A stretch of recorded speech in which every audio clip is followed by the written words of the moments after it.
एक घने जंगल में एक हिरनी रहती थी। वह बहुत सुंदर और तेज दौड़ने वाली थी। कुछ समय बाद हिरनी गर्भवती हो गई। उसका समय नजदीक आ रहा था और वह एक सुरक्षित स्थान की तलाश में थी जहां वह अपने बच्चे को जन्म दे सके। एक दिन हिरनी ने एक शांत और घास से भरी जगह देखी। वहां से नदी भी पास थी और उसे लगा कि यह स्थान उसके बच्चे को जन्म देने के लिए उपयुक्त है। लेकिन उसी समय आसमान में बादल घिरने लगे और बिजली चमकने लगी। हिरनी ने देखा कि एक तरफ जंगल में एक शिकारी बंदूक लेकर खड़ा था।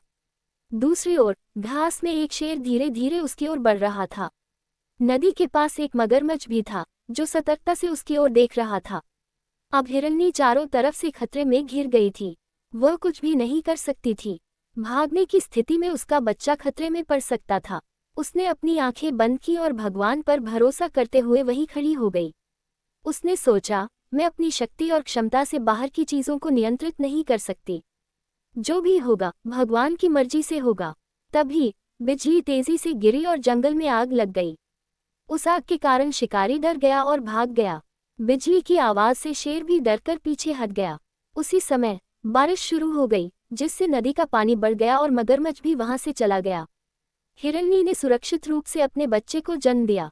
इस कहानी से हमें ये सीख मिलती है कि जब परिस्थितियां हमारे नियंत्रण से बाहर हो जाएं, तो धैर्य रखना और ईश्वर पर विश्वास करना सबसे महत्वपूर्ण होता है। विपरीत परिस्थितियां भी सही समय पर सही समाधान ला सकती हैं।